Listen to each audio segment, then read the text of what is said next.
vă iese vouă volumul? Pentru că, unde greșiți?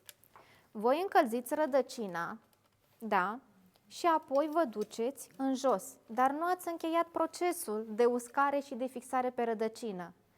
Ce am spus eu? Ne concentrăm deasupra de 2-3 ori. Pe dedesubt am uscat. Care este următorul pas? Să punem jetul de aer rece, da, ca să fixăm volumul, se închide cuticula. Dacă voi nu faceți lucrul acesta, da, aici este șuvița de păr caldă și încercați să trageți de ea în jos.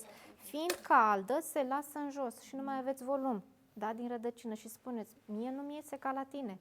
Ce fac greșit? Nu ați încheiat procesul. Bine?